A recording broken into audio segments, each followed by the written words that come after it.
In the pre-dawn hours of that November morning in 1943, specifically the 20th day of the month, as the clock approached 5:41 in the morning, a Japanese rear admiral stood within the reinforced walls of his command bunker on a small coral island in the Pacific, and what he witnessed through his observation equipment would soon reveal itself to be the beginning of a catastrophic miscalculation.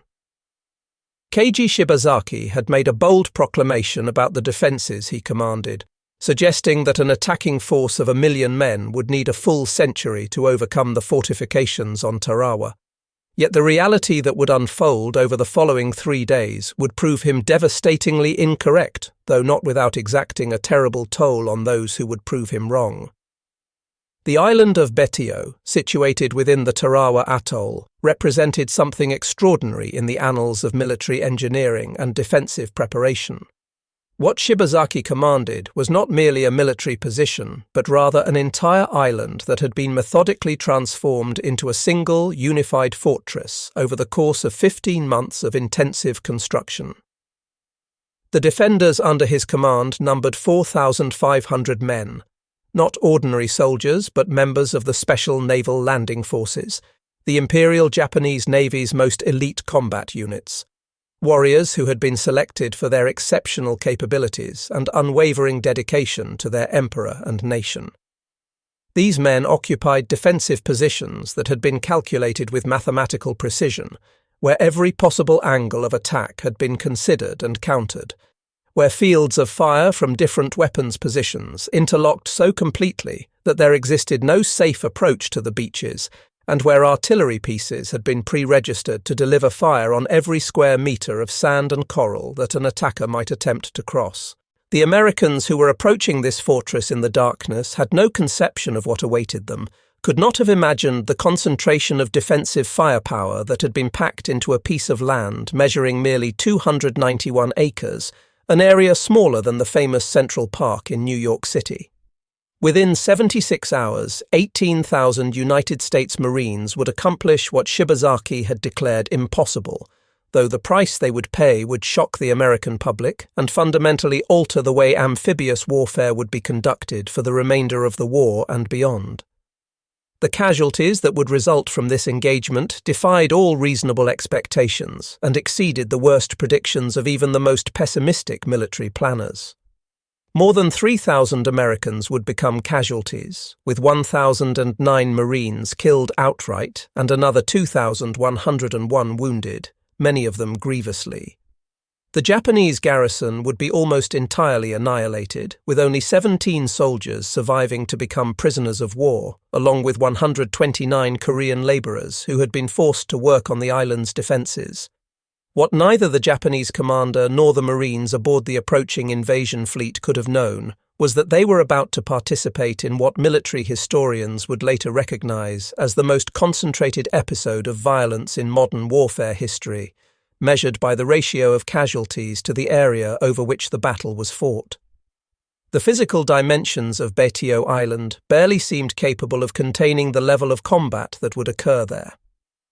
The island stretched 3,800 yards in length, a little over 2 miles, while at its widest point it measured only 600 yards across, and nowhere did the land rise more than 10 feet above the level of the Pacific Ocean. Into this confined space, Japanese military engineers had concentrated defensive capabilities that would have impressed even the French designers of the Maginot Line, that famous barrier that had been built to defend France against German invasion in the years before the Second World War. The transformation of this coral atoll into a military fortress had begun in September of 1942, more than a year before the battle, when Korean laborers and Japanese engineers had arrived to begin construction work that would continue without interruption for 15 months. The statistics describing what they built challenged comprehension and represented achievements in military construction that were unprecedented in their scope and sophistication. Over 100 major fortified positions had been created, structures that combined pillboxes for machine guns with larger bunkers capable of housing dozens of men and protecting artillery pieces.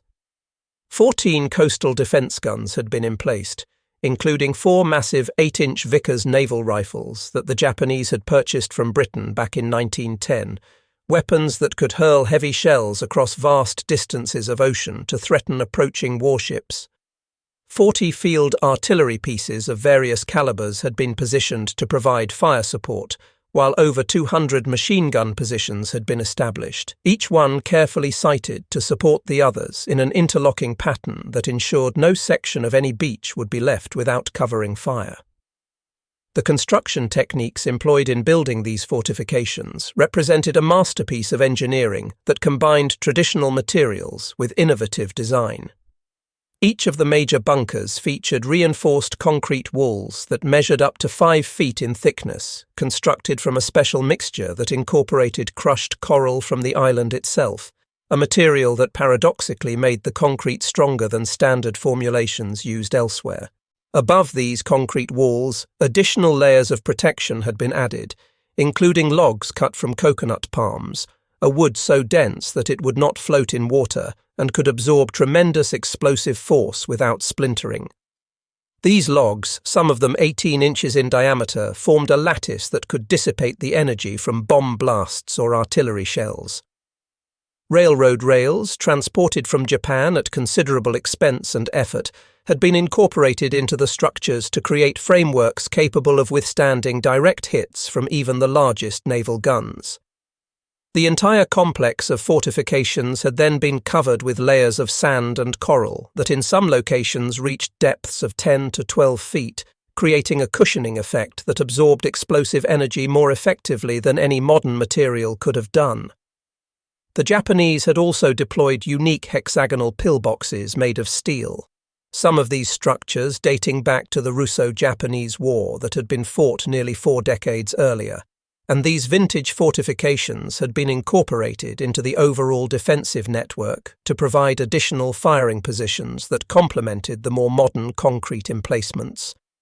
The combination of steel structures and concrete bunkers created a defensive network that possessed extraordinary resilience and redundancy, ensuring that even if some positions were destroyed, others would continue to function and maintain the integrity of the overall defensive scheme.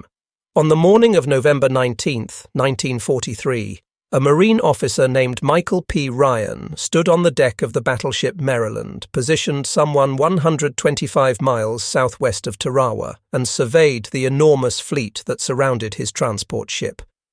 What he witnessed represented the largest amphibious assault force that America had assembled in the Pacific War up to that point in the conflict. 17 aircraft carriers, vessels ranging from the massive fleet carriers that could launch hundreds of aircraft to smaller escort carriers, formed the core of the striking power. 12 battleships, the massive vessels that represented the ultimate expression of naval power, would provide the heavy bombardment that was supposed to destroy the Japanese defences. 8 heavy cruisers and 4 light cruisers added their firepower, while 66 destroyers provided screening and additional gunfire support. 36 transport ships carried the men who would actually conduct the assault, the Marines of the 2nd Marine Division, veterans who had fought on Guadalcanal and believed they had already experienced the worst combat the Japanese could offer. Their confidence would prove tragically misplaced. The intelligence briefing that the Marines had received had been delivered with supreme confidence by the naval commanders. Rear Admiral Richmond Kelly Turner, who commanded the amphibious forces, had promised the Marines that the preliminary bombardment would be so thorough and destructive that they would be able to walk ashore with minimal opposition, that the Japanese defenders would be so thoroughly destroyed or demoralized that organized resistance would be impossible. The naval bombardment plan called for the delivery of thousands of shells over a period of 3 hours, representing more concentrated explosive power directed at a single target than had been delivered in any previous operation in the Pacific theatre. The confidence was understandable given the sheer magnitude of firepower that would be brought to bear. However, there were individuals among the Marines who harboured significant doubts about the optimistic predictions. Colonel David Shoup, who would lead the assault waves once they reached the beach, had spent countless hours studying every aerial photograph that reconnaissance aircraft had produced, examining the images until his eyes burned from fatigue and his mind ached from concentration. What he saw in those photographs disturbed him deeply. The island's defences were not merely strong or well constructed, they were geometrically perfect, designed by someone who possessed a profound understanding of defensive warfare and who had applied mathematical precision to the placement of every position. Even more troubling than the fortifications themselves were the tidal conditions that would affect the landing. The attack plan required a minimum of 5 feet of water depth over the coral reef that surrounded Betio like a natural barrier, depth sufficient to allow the flat-bottomed landing craft known as Higgins boats to cross the reef and deliver Marines directly to the beach. The Navy's tide experts had studied the situation and provided assurances that the required depth would be available on the morning of the assault. However, a New Zealand officer named Frank Holland, who had lived in the Gilbert Islands for 15 years and possessed intimate knowledge of local conditions, had issued warnings about a phenomenon known as the dodging tide, a neap tide condition that could leave the reef exposed or covered by insufficient water depth at the worst possible moment. Holland's warnings about unpredictable tidal patterns had been duly noted and recorded in official reports, but they had been largely dismissed by Navy tide calculation experts who insisted that their mathematical models and predictions were accurate and reliable. When the bombardment commenced at 5 in the morning, the battleship Maryland had the honour of firing the first salvo from her 16-inch guns, weapons that could hurl shells weighing as much as a small automobile across distances of many miles. Within minutes of that first salvo, the pre-dawn darkness was transformed into something resembling daylight as hundreds of naval guns opened fire simultaneously, creating a spectacle of destruction that awed the Marines watching from transport ships positioned 10 miles offshore. Betio Island disappeared beneath a cloud of smoke and fire that rose thousands of feet into the tropical air, a column of destruction visible from ships positioned 30 miles away. For 3 hours, the bombardment continued without pause. The battleships Colorado and Maryland fired hundreds of 16-inch shells, each one capable of penetrating thick armour or concrete. The battleship Tennessee added her contribution with 14-inch shells delivered in rapid succession.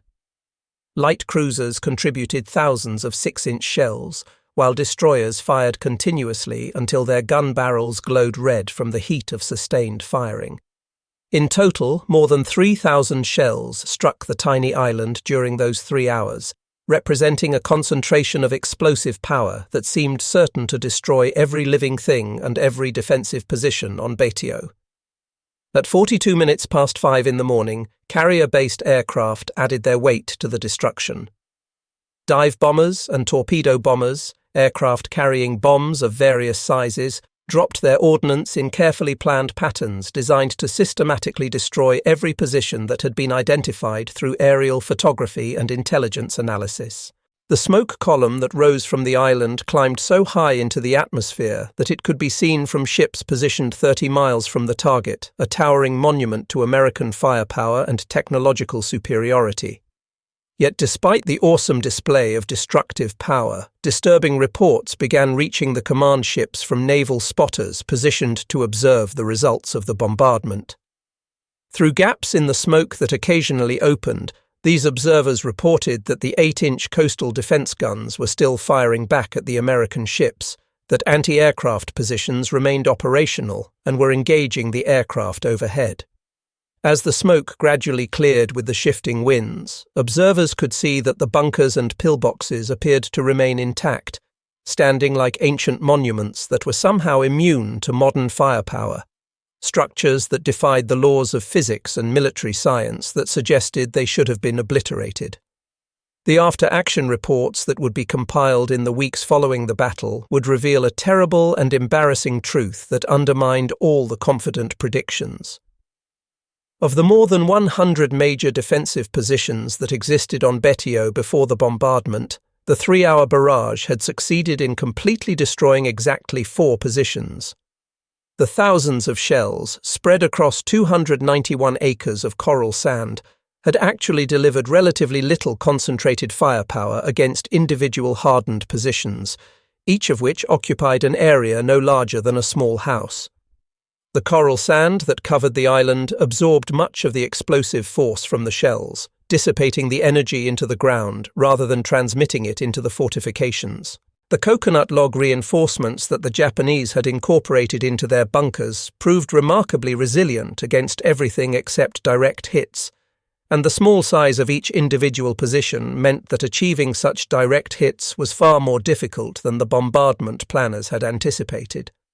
The warnings that Major Frank Holland had issued about the dodging tide proved tragically accurate when the landing craft approached the reef. The Navy's tide experts had calculated that there would be 5 feet of water over the reef, depth more than sufficient for the Higgins boats, which required 4 feet of clearance when loaded with Marines and their equipment.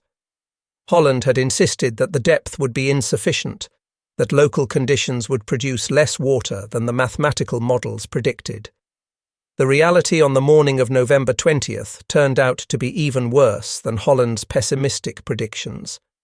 The tide provided only 3 feet of water depth over the reef, not the 18 inches that some inaccurate accounts would later claim, but still woefully inadequate for the landing craft that were designed to operate in deeper water. As the first wave of Higgins boats approached the reef at 7 o'clock in the morning, the crews and the Marines aboard discovered the ocean's betrayal. The boats ground to a halt on the coral barrier, their bottoms scraping against the reef with a sickening sound, stopping 800 yards from the shore, leaving nearly half a mile of water between the Marines and the beach they needed to reach. The Marines would have to abandon their boats and wade through chest-deep water while under direct fire from defensive positions that the bombardment had barely affected. Only the first 3 waves of attackers had been provided with amphibious tractors, vehicles known as LVTS or alligators, that could crawl over the reef on their tracks and continue moving through the water. There were only 125 of these precious vehicles available, barely enough to transport 1,500 men, a fraction of the assault force. The remaining Marines who were scheduled to land in the subsequent waves would have to abandon their stranded Higgins boats and begin the terrible wade through the lagoon toward a beach defended by Japanese soldiers who had survived the bombardment largely unscathed and who were waiting with their weapons loaded and aimed. When the first amphibious tractors crossed the reef and entered the lagoon at 5 minutes before 8 in the morning, Shibazaki's defensive system revealed the deadly efficiency that months of planning and calculation had produced. Every vehicle that entered the lagoon had to pass through pre-registered kill zones where artillery pieces, mortars and machine guns could concentrate their fire with devastating accuracy upon targets moving at predictable speeds through water that offered no concealment. The Japanese had spent months calculating the exact ranges and angles required to achieve maximum lethality against attackers crossing the lagoon, and their calculations were proving grimly accurate. The amphibious tractors that managed to survive the crossing and reach the beach encountered yet another carefully planned trap. A seawall constructed from coconut logs, rising 3 to 5 feet above the beach, provided the only cover available to Marines who reached the shore. However, the Japanese had positioned their bunkers to fire parallel along this wall rather than perpendicular to it, a seemingly counterintuitive placement that actually demonstrated the sophistication of their defensive planning. Marines who huddled against the logs seeking protection from fire originating inland actually found themselves exposed to enfilading fire from multiple positions located along the beach, guns firing parallel to the wall that could sweep hundreds of yards of its length. The casualties from just the first hour of combat stunned observers and exceeded even the most pessimistic predictions. Of the 125 amphibious tractors that had been employed in the initial waves, 90 had been destroyed or disabled, a loss rate of 72%. The carefully designed fields of fire were functioning exactly as the Japanese engineers had intended, with each defensive position supporting the others in a lethal web of crossfire that left virtually no safe space on the beach or in the approaches to it. The 4th, 5th and 6th waves of Marines, arriving between 8:30 and 9:30 in the morning, discovered the true horror of amphibious assault against prepared defences when modern technology failed to overcome ancient obstacles. With their Higgins boats grounded on the reef hundreds of yards from shore, 3,500 Marines began a wade through the lagoon that would become one of the most nightmarish experiences in Marine Corps history. The water depth varied from waist-deep to neck-deep depending on the coral formations beneath the surface and the height of individual Marines, some of the shorter men finding themselves barely able to keep their heads above water. Each Marine carried approximately 60 pounds of equipment, including weapons, ammunition, water, and combat gear, weight that made movement through water exhausting and slow. The Japanese had anticipated exactly this scenario and had prepared for it with methodical thoroughness. Their mortars had been registered on the reef edge where boats would ground. Their machine guns had been positioned to sweep the lagoon with interlocking arcs of fire that left no safe path to the beach, and the clear tropical water offered absolutely no concealment to the men struggling through it.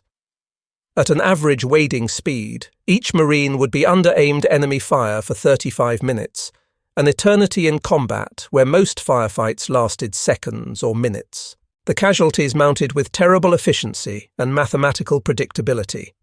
Entire squads were cut down before reaching the beach, men falling in groups as machine gun fire swept across them. Individual Marines hit once by bullets would go under the water, struggle back to the surface gasping for air, only to be hit again by follow-up fire from gunners who were methodically working over their targets. The weight of equipment meant that Marines who lost consciousness from their wounds would drown in just 3 feet of water, unable to keep their heads above the surface. The blood from thousands of wounds began to spread through the clear water, and this blood attracted sharks from the open ocean, adding yet another dimension of horror to a scenario that was already nightmarish beyond anything the Marines had experienced or imagined. Those Marines who survived the wade and finally reached the beach after their 35-minute ordeal discovered that they had merely exchanged one crisis for another of different character but equal danger. The seawall that provided the only cover from Japanese fire could shelter perhaps 500 men along the sections of its length that were accessible from the beach. By 9:30 in the morning, more than 1,500 Marines were attempting to occupy that inadequate space, with more arriving every minute in a flow that seemed unstoppable. Marines who couldn't find space against the wall had no choice but to lie exposed on the open beach, pressing their bodies into the sand and praying that the random distribution of incoming fire would spare them.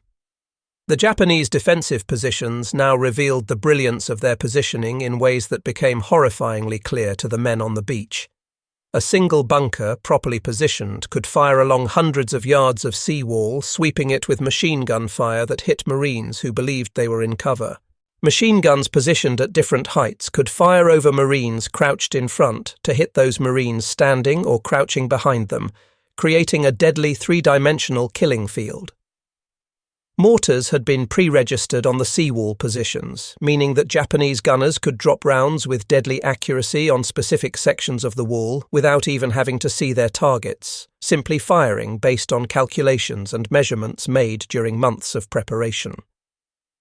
The geometric precision of the defensive system created a situation where survival became almost entirely a matter of chance rather than tactical skill or courageous action.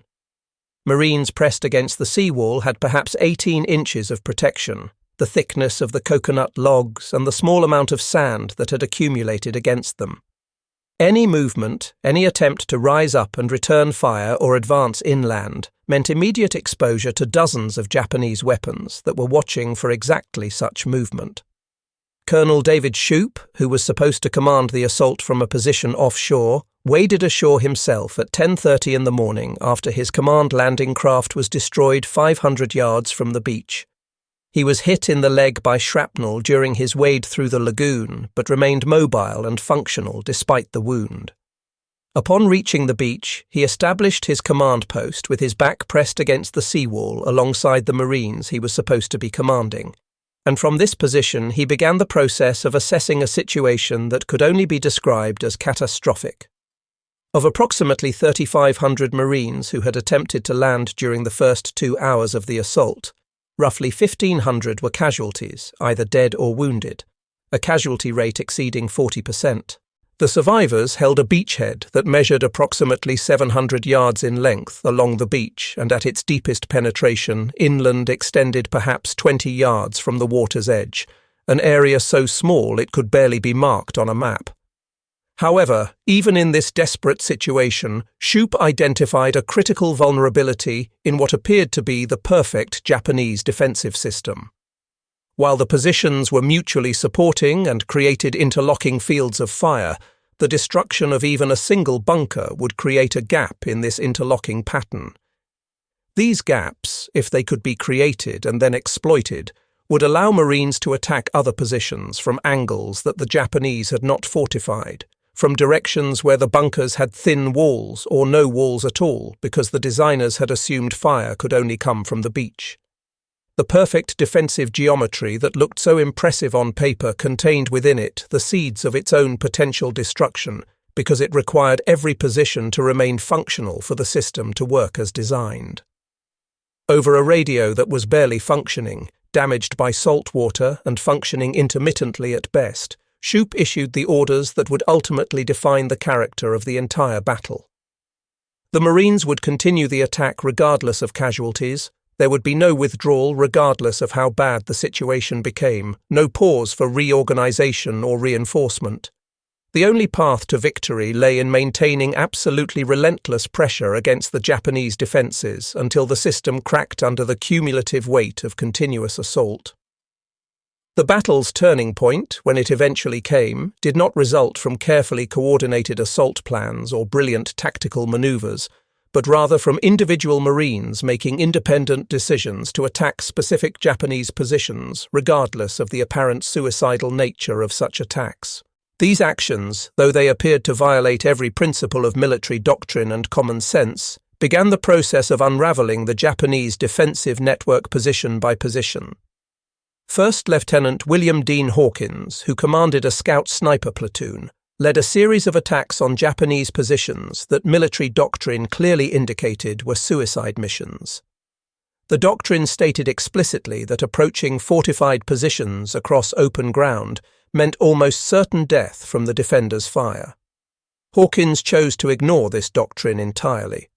With a handful of volunteers who were willing to follow him into what appeared to be certain death, he systematically attacked multiple machine gun positions using grenades, demolition charges, and rifle fire delivered at point-blank range.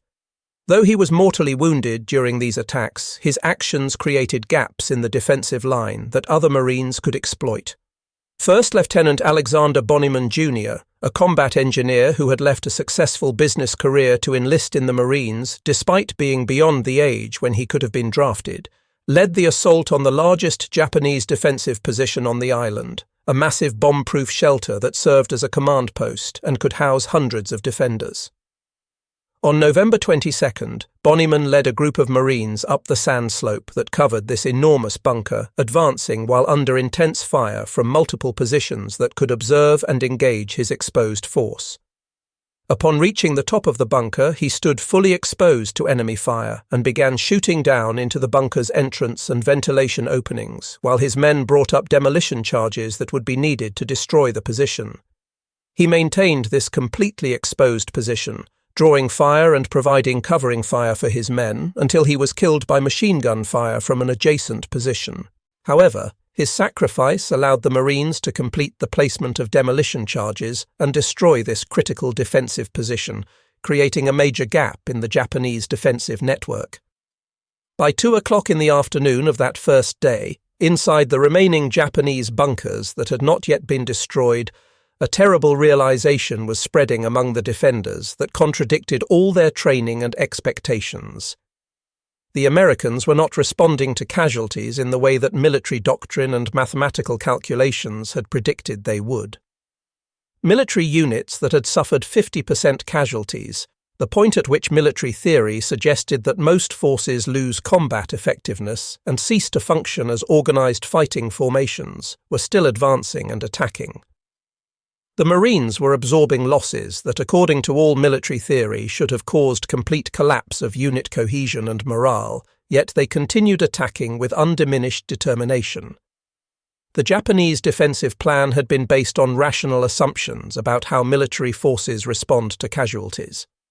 It had been calculated with mathematical precision that any rational military force would cease attacking after suffering 30% casualties, that the combination of fear, disorganization, and loss of leadership would make continued offensive action impossible.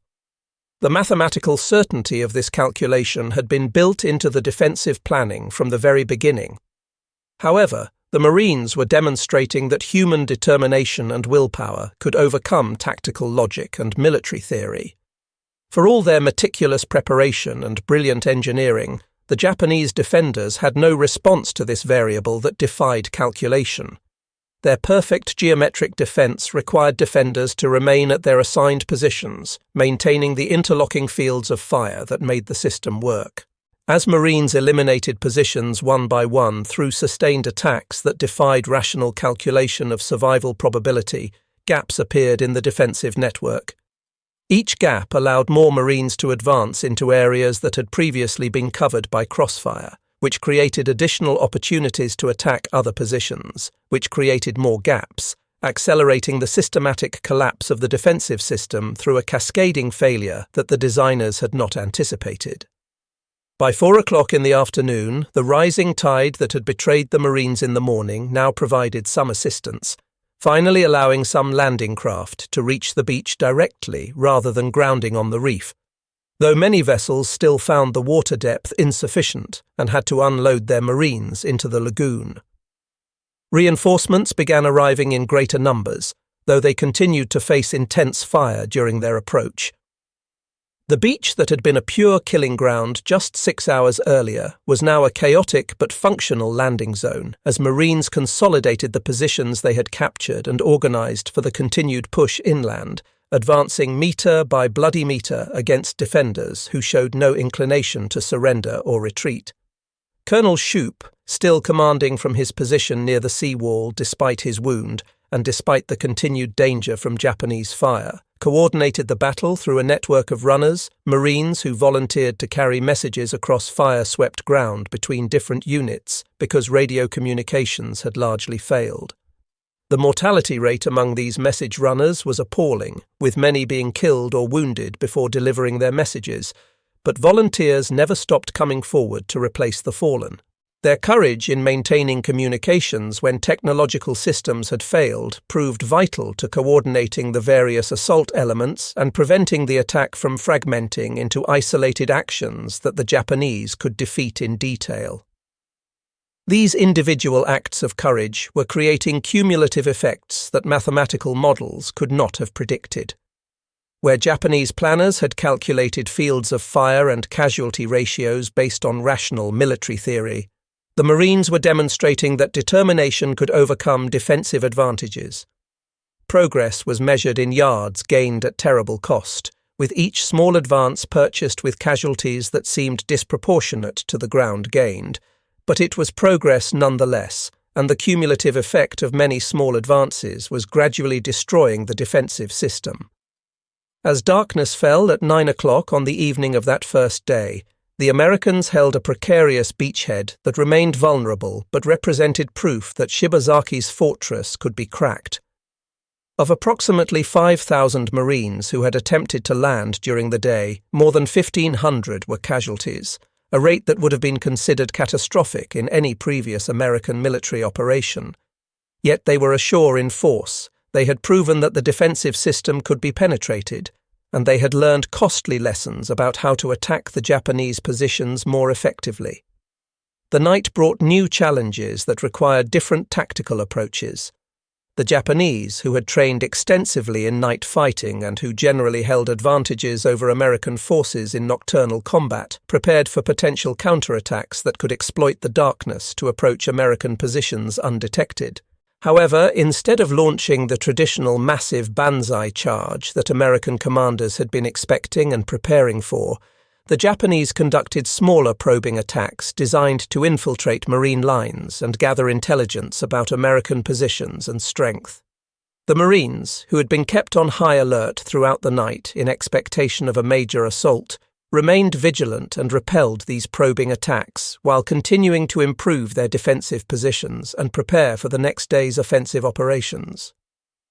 Colonel Shoup ordered his exhausted men, many of whom had been awake and under fire for over 20 hours, to use the darkness to improve their positions by digging foxholes and establishing better defensive lines. Small groups of Marines continued to probe Japanese defences throughout the night, identifying weak points and gathering intelligence that would inform the next day's assault plans. The Marines discovered through these nighttime encounters that their Japanese opponents, while formidable when fighting from prepared positions with clear fields of fire, were less effective in the fluid conditions of night combat, where the advantages provided by fortifications were minimized and where individual combat skills became more important than defensive engineering. Dawn on November 21st, arriving shortly after 6 in the morning, revealed both the extent of the previous day's carnage and the significantly changed tactical situation that now existed on the island. Marine reinforcements that had landed during the night, navigating by moonlight and taking advantage of the relative reduction in Japanese fire during darkness, had brought the total American strength on the island to approximately 7,000 men, a substantial increase over the 5,000 who had landed on the first day. The Japanese, unable to receive reinforcements or resupply from the sea due to complete American naval dominance, had lost an estimated 1,000 defenders during the first day's fighting, reducing their effective strength to perhaps 3,500 men capable of continued combat.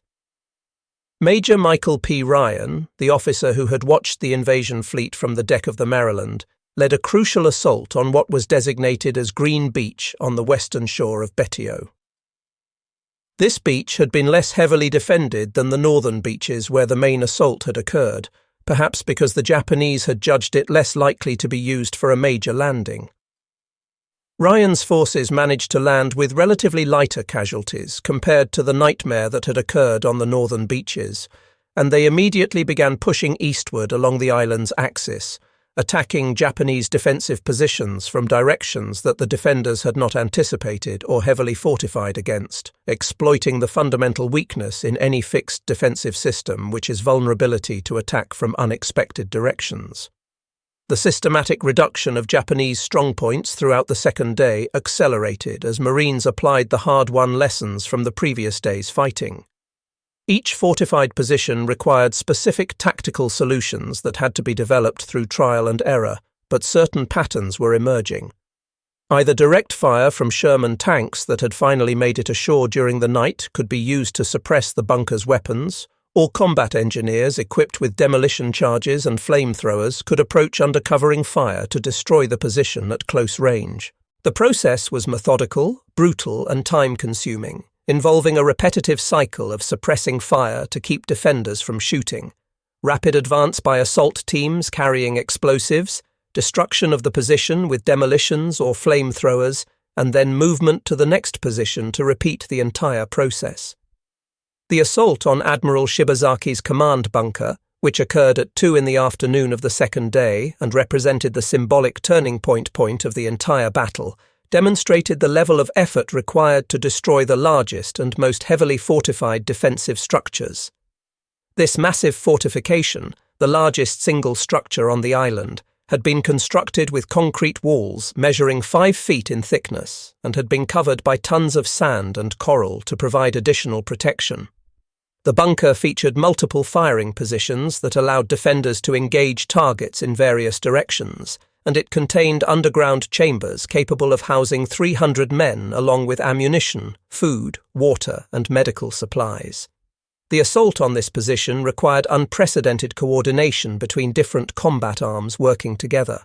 Sherman medium tanks maneuvered into positions where they could fire point-blank into the bunker's firing apertures, attempting to kill or suppress the defenders inside, while Marines provided covering fire against Japanese soldiers in nearby positions who might threaten the tanks. Combat engineers repeatedly rushed forward under intense fire to throw satchel charges, bags filled with explosives, into any opening they could reach in the bunker's structure. When these charges proved insufficient to breach the bunker's main structure or kill all the defenders inside, Marines improvised a new solution using equipment that was available: Bulldozers, vehicles that had been brought ashore to help clear obstacles and prepare the beach for logistics operations, were used to push massive quantities of sand and coral against the bunker's entrances, physically sealing the defenders inside and cutting off their ventilation. The final solution employed to neutralize this massive fortification was grimly effective, if horrifying, in its implementation. Hundreds of gallons of gasoline were poured into the bunker's ventilation system, and this fuel was then ignited, creating an explosion and subsequent fire that killed an estimated 300 Japanese defenders who had taken refuge inside. Admiral Shibazaki himself almost certainly died in this bunker during this assault, though his body was never definitively identified among the burned and disfigured remains that were found when Marines eventually entered the structure after the fire had burned itself out.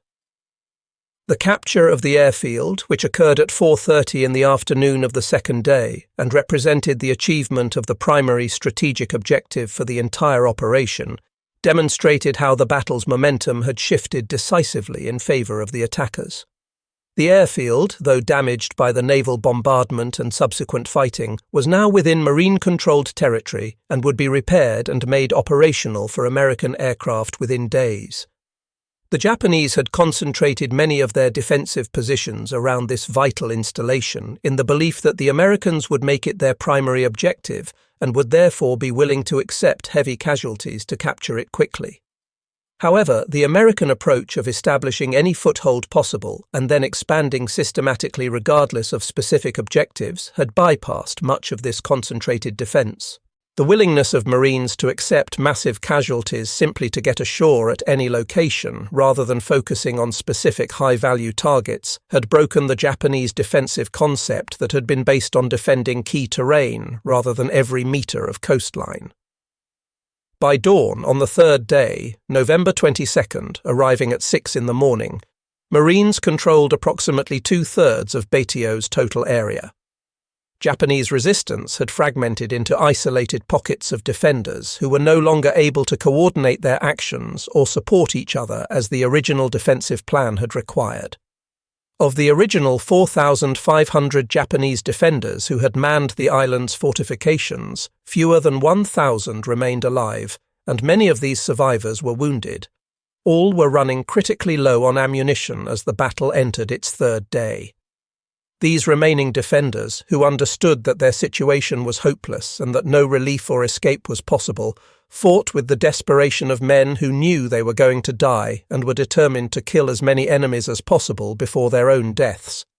Each remaining pillbox and bunker had to be completely and thoroughly destroyed using the same methodical process that had been developed over the previous 2 days of fighting. Any position that was merely suppressed or bypassed rather than completely destroyed would resume firing once Marines had moved past it, shooting them in the back and creating chaos in the rear areas. The solution that Marines had learned through bitter experience was systematic annihilation of every position, using flamethrowers to clear the interior spaces and kill any defenders inside, followed by demolition charges to collapse the structure and ensure it could never be used again, followed by additional flamethrower work to make absolutely certain that no survivors remained hidden in any corner or compartment of the fortification. The last major concentration of organized Japanese resistance centered on a complex of interconnected bunkers located on the narrow eastern tail of the island, an area that Marine intelligence designated simply as the Pocket.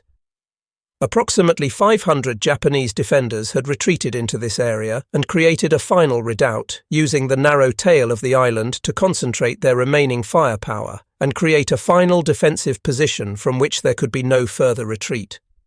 The reduction of this pocket required 14 continuous hours of intense combat that saw Marines advancing at an average rate of approximately 20 yards per hour, progress that seemed glacially slow but was actually faster than the advances made on the first day when Marines had measured their progress in individual yards, gained at terrible cost.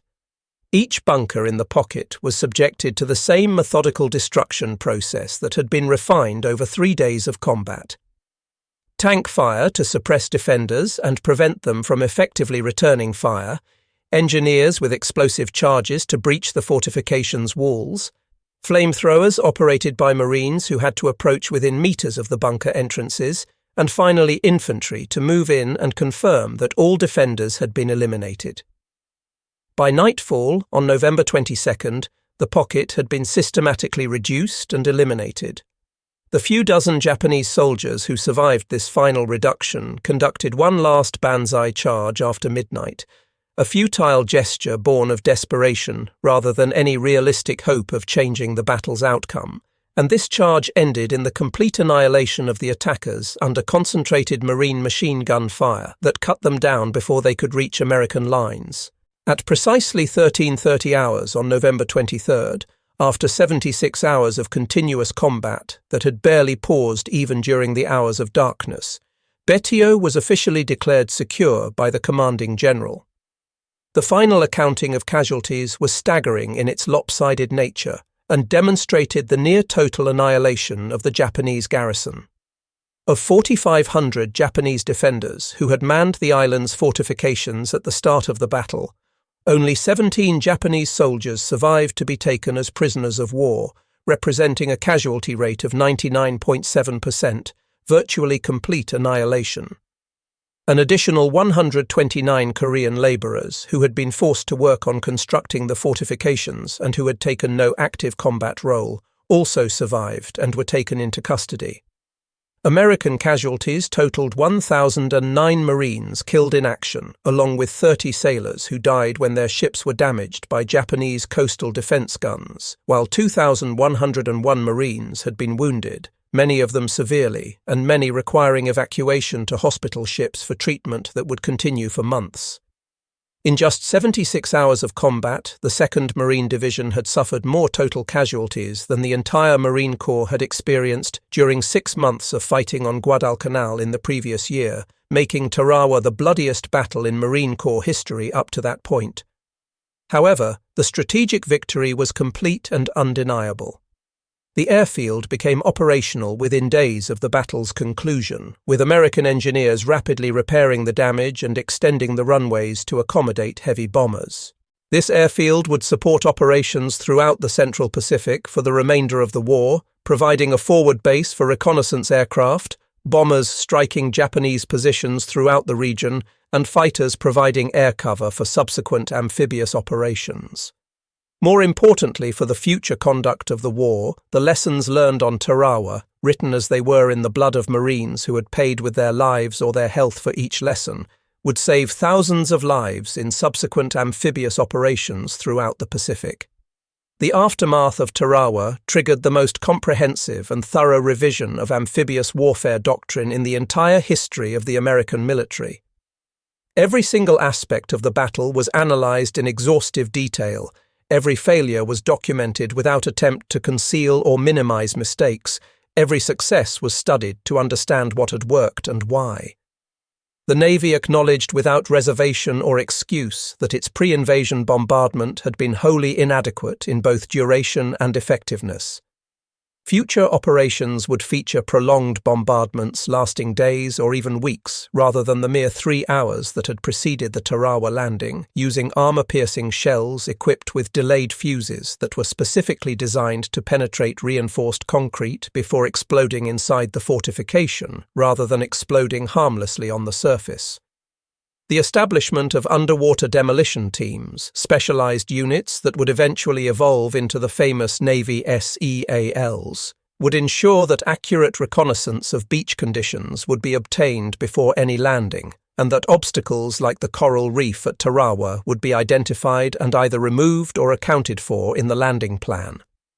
These teams would swim to enemy beaches under cover of darkness, survey the approaches, and report on conditions that aerial photography could not reveal. The value of amphibious tractors had been definitively proven by the Tarawa battle, as these vehicles had been the only landing craft capable of crossing the reef and delivering Marines to the beach. Production of these vital vehicles increased dramatically in the months following Tarawa, with improved models featuring armor protection to defend against machine gun fire and better reef crossing capability. The LVT-2 Water Buffalo and later models would become standard equipment for all amphibious operations, eliminating the deadly wade through exposed water that had caused so many casualties at Tarawa. Within 6 months of the Tarawa battle, napalm would be introduced to combat operations in the Pacific Theater, providing American forces with a weapon that was specifically designed to clear fortified positions by creating temperatures inside bunkers that were incompatible with human survival. Each of these innovations and many others could be traced directly back to specific failures that had occurred at Tarawa, improvements that had been purchased with Marine blood and would save the lives of countless Marines in future battles. In Tokyo, the loss of Tarawa sent shockwaves through the Imperial General Headquarters that rippled through the entire Japanese military command structure. The Americans had accomplished something that Japanese military doctrine and planning had deemed impossible. They had accepted catastrophic casualties, losses that should have caused any rational military force to halt its attack and reconsider its strategy in order to capture a strategically limited objective, an island whose loss would not directly threaten the Japanese home islands. The willingness to sustain such enormous losses for what amounted to a single small airfield demonstrated a level of American determination and commitment that Japanese military planners had fatally underestimated when developing their overall defensive strategy.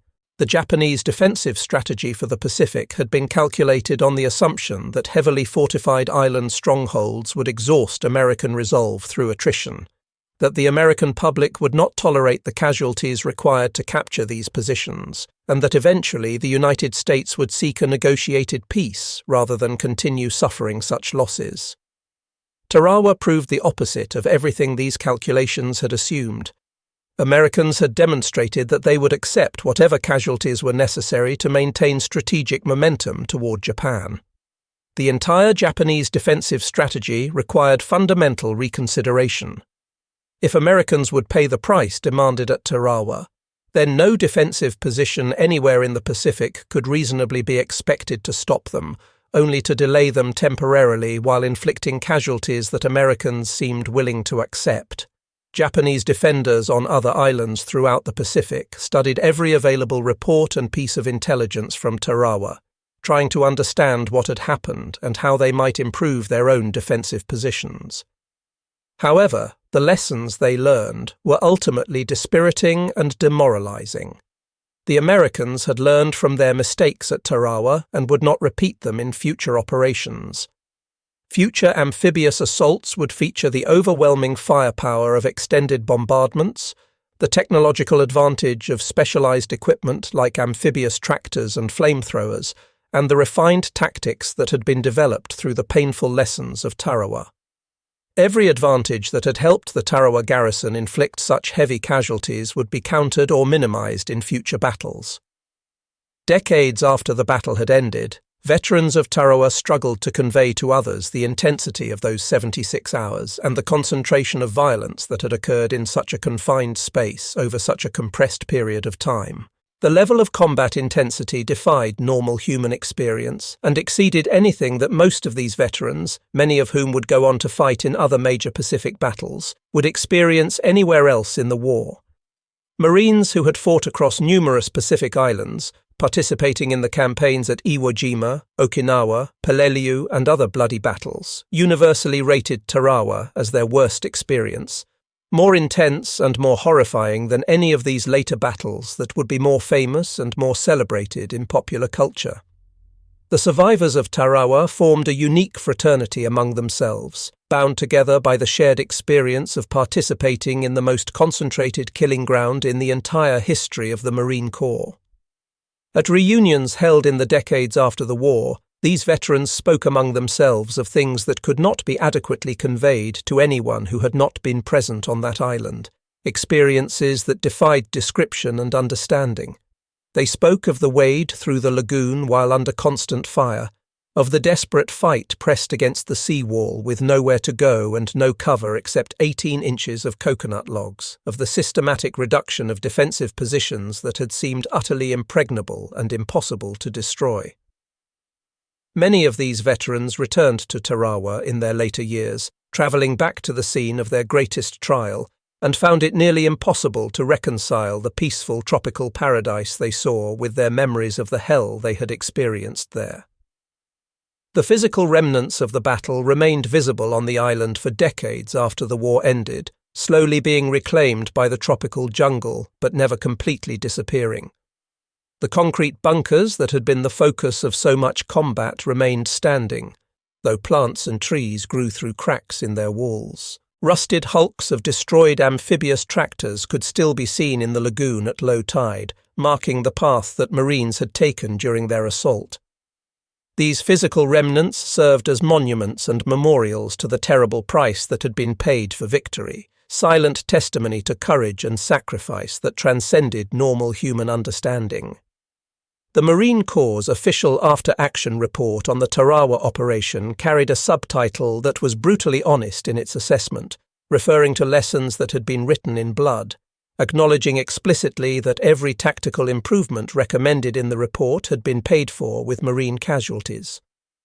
The report identified 38 major lessons that had been learned through the battle, with each lesson linked to specific failures that had cost lives and could have been avoided with better planning or different decisions. Among the most critical lessons identified were several that would fundamentally change how amphibious operations would be conducted for the remainder of the war.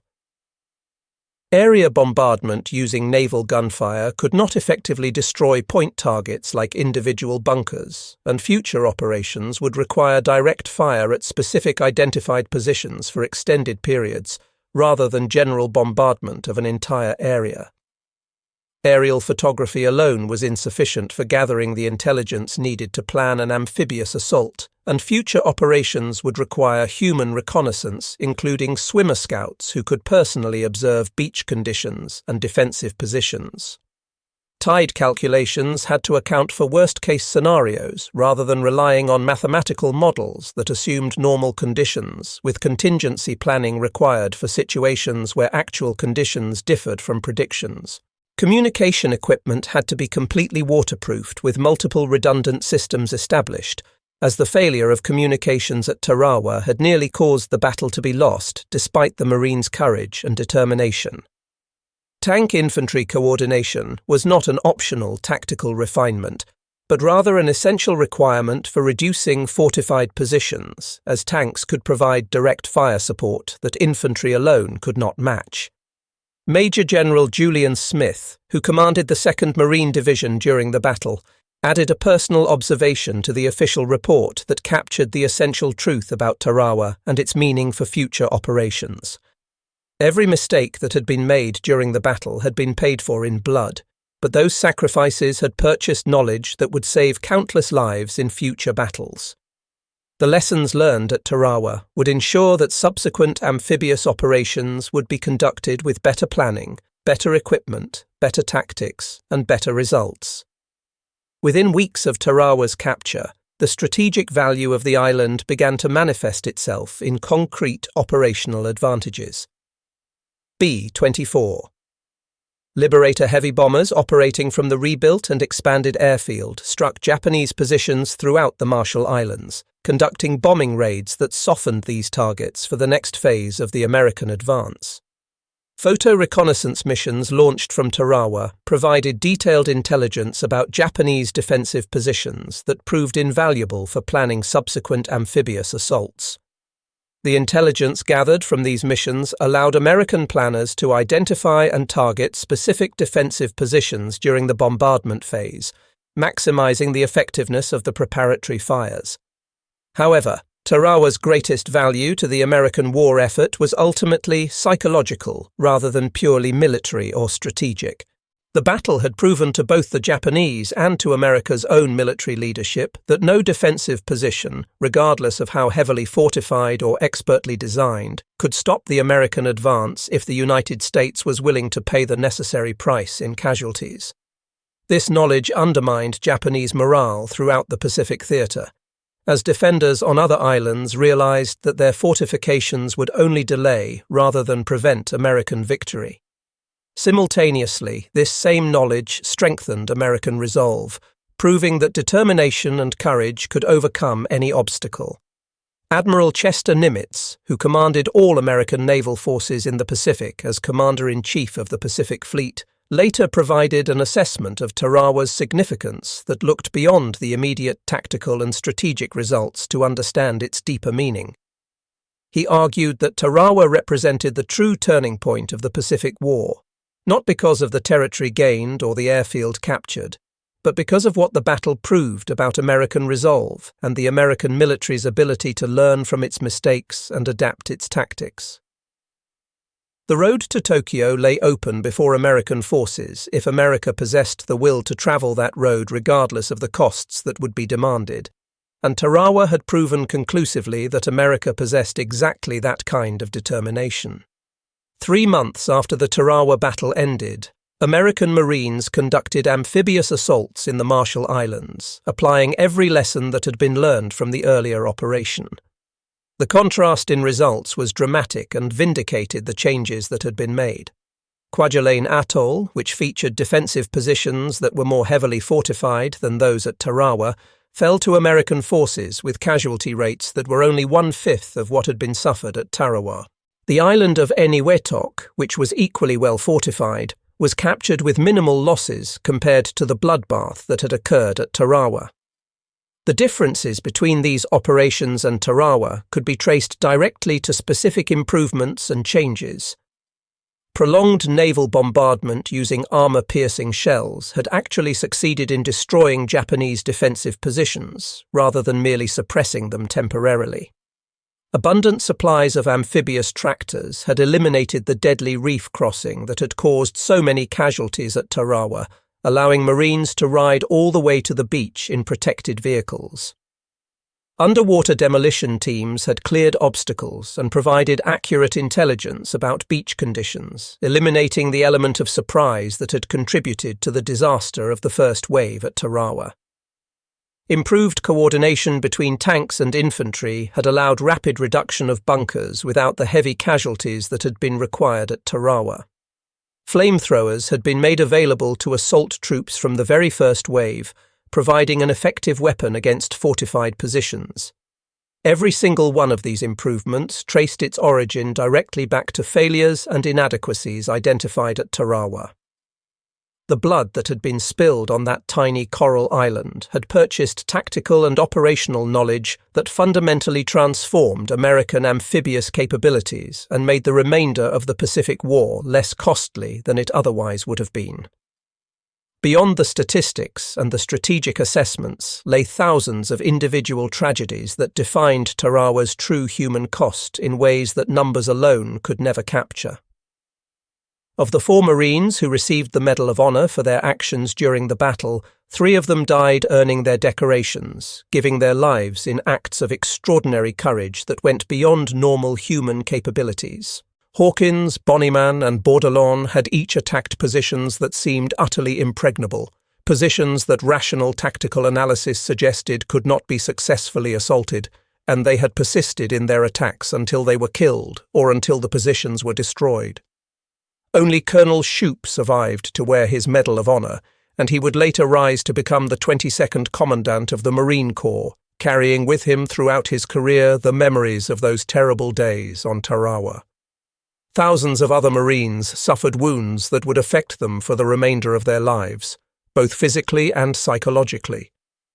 The intensity of combat packed into such a compressed period of time and confined space left mental scars that would not be fully understood for decades, as the concept of post-traumatic stress disorder had not yet been recognized or named by the medical profession. Countless Tarawa veterans struggled in the years after the war to process and cope with their experiences, finding that civilian life and peacetime society provided no framework for understanding or dealing with what they had endured. The Japanese defenders had fought with equal courage on their side of the battle, dying almost to the last man in defense of positions they had been ordered to hold.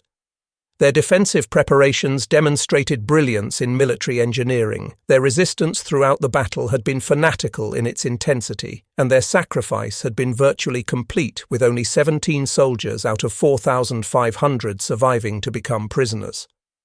The near-total annihilation of the garrison stood as testament to their determination to fight to the death rather than accept the dishonor of surrender, a dedication to their code and their emperor that American Marines could respect even as they fought against it. The Korean laborers who survived the battle represented yet another dimension of the tragedy, men who had been forced against their will to construct the fortifications and then forced to remain on the island during the battle that destroyed those fortifications. They were victims of circumstances beyond their control, caught between two warring powers in a conflict that was not of their making. Their survival rate was actually somewhat higher than that of the Japanese defenders, as some had been able to surrender once it became clear that the Japanese could no longer prevent them from doing so. But they too had suffered terribly during those 76 hours. Tarawa's influence on military thought and doctrine extended far beyond the immediate context of World War II and continued to shape military planning decades after the battle ended. The engagement became required study material at military academies throughout the world, examined not for any particular tactical brilliance, of which there was relatively little, but rather for what it revealed about the role of determination and will in warfare. The Japanese had created what many military experts considered to be the perfect defensive position, incorporating every known principle of defensive warfare and military engineering. The Americans had captured that position anyway through sheer willpower and the acceptance of casualties that most military theories suggested would cause the attacking force to break and retreat. Modern military doctrine still incorporates numerous lessons that trace their origins directly back to the Tarawa battle. The critical importance of accurate intelligence gathered through multiple means rather than relying on a single source, the absolute necessity of specialized equipment designed for specific combat environments rather than assuming general-purpose equipment will suffice, the vital nature of joint operations that coordinate the actions of different military services toward a common objective, and above all the recognition that human willpower and determination can overcome tactical and technological disadvantages. All of these principles that are now considered fundamental truths in military planning can trace their roots back to those 76 hours of combat on Betio. The establishment of special operations forces trained specifically for reconnaissance and direct action missions, the emphasis on thorough reconnaissance before committing forces to combat, the development of precision weapons capable of destroying individual hardened targets rather than relying on area bombardment, and the doctrine of applying overwhelming force at the specific point of attack rather than spreading forces evenly. All of these modern military concepts have roots in the lessons learned at Tarawa. The battle demonstrated that no defensive position can be considered truly impregnable if an attacker possesses sufficient determination and is willing to accept the casualties required to achieve victory, a lesson with implications that extend far beyond purely military strategy into the realms of politics and national policy. Admiral Shibazaki's confident boast that it would require 1 million men fighting for 100 years to conquer Tarawa became one of the most spectacularly incorrect military predictions in the history of warfare. In just 76 hours, fewer than 20,000 Marines had accomplished what he had declared impossible, proving that determination and courage could overcome any fortress, that democratic societies could produce warriors every bit as dedicated and capable as any produced by totalitarian systems, and that no defensive position, however perfect its design and construction, could withstand the sustained assault of free men fighting for a cause they believed to be just and necessary. The arithmetic of the battle was brutal in its simplicity and disturbing in its implications. 3,000 American casualties had been required to eliminate 4,500 Japanese defenders and capture one small island measuring less than half a square mile. By any traditional measure of tactical efficiency or acceptable casualty ratios, these numbers were horrifying and suggested that the operation had been mismanaged or poorly planned. However, wars are not won or lost based solely on tactical measurements and casualty ratios. Wars are ultimately won by nations and peoples who possess the determination to continue fighting regardless of costs, who can sustain their will to victory even in the face of terrible casualties. Tarawa proved beyond any doubt that Americans possessed exactly that kind of determination when they believed their cause was just. The Japanese had constructed their entire defensive strategy for the Pacific War based on the assumption that American democracy, with its inherent value for individual human life and its need to maintain public support for military operations, could not sustain the level of casualties that would be required to capture heavily fortified island positions. They had calculated that after suffering several battles like Tarawa, American public opinion would demand an end to the war through negotiated settlement rather than continued bloodshed. This fundamental assumption proved to be catastrophically wrong. Americans, when convinced that their cause was righteous and that victory was necessary for national security and world peace, demonstrated that they would accept whatever casualties were necessary to achieve final victory. Tarawa stands in history as one of the most significant battles in the entire chronicle of American military operations, significant not for what territory was gained, which amounted to one small airfield on a tiny island, but rather for what was learned about amphibious warfare and what was proven about American national character and determination. The battle completely transformed American amphibious warfare doctrine through lessons learned at terrible cost, provided irrefutable proof of American resolve to both allies and enemies worldwide, and demonstrated conclusively that no defensive position anywhere in the Pacific Ocean region was impregnable if American forces were willing to pay the necessary price to achieve victory. The courage displayed by individual Marines during the Tarawa battle became the stuff of legend within the Corps and entered into the pantheon of great military achievements. Men who waded through hundreds of yards of fire-swept water knowing that each step might be their last, who attacked fortified positions while exposed to fire from multiple directions with minimal or no cover, who continued advancing toward enemy positions when every rational calculation of survival probability suggested they should seek cover and wait for support. These men proved that American fighting spirit and determination could match that of any army in the world. Their sacrifice purchased not merely the immediate victory at Tarawa, but also the knowledge and experience that would save thousands of lives in subsequent battles throughout the remainder of the Pacific War. Colonel David Shoup, reflecting many years after the battle on what had occurred during those 76 hours, provided what may be the most succinct and accurate summary of the battle's meaning. Shibazaki had confidently declared that 1 million Americans could not capture Tarawa in 100 years of fighting. He was proven wrong in the most dramatic fashion possible. Fewer than 20,000 Marines accomplished the mission in just 76 hours. The fundamental difference between the Japanese admiral's calculations and the reality that unfolded was that he had measured defensive strength in terms of concrete thickness and steel reinforcement, in terms of fields of fire calculated with mathematical precision and artillery registered on every possible approach. The Marines measured their strength in human determination and the willingness to continue fighting regardless of casualties. When these two measurements were tested against each other in actual combat, determination proved stronger than concrete and steel. The ultimate lesson that emerges from the Tarawa battle transcends purely military considerations and speaks to broader truths about human nature and the capacity of free people to accomplish seemingly impossible tasks when they are properly motivated. The battle demonstrates with perfect clarity that human willpower can overcome odds that seem impossible, that people who value freedom will make extraordinary sacrifices when they believe such sacrifices are necessary, and that no tyranny, regardless of how well it fortifies itself behind walls of concrete and steel, can ultimately prevail against free people who are determined to resist and overcome oppression. In those 76 hours of sustained combat, the Marines who fought on Tarawa accomplished far more than merely capturing a small island and its airfield.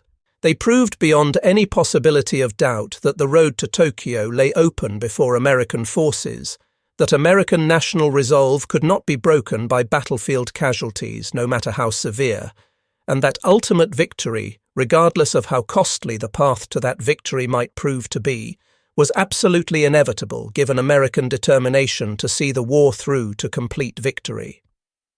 Admiral Shibazaki had been correct about only one element of his prediction regarding the battle for Tarawa. The price that would be demanded for capturing the island would indeed be terrible, measured in thousands of casualties suffered over just 76 hours of combat.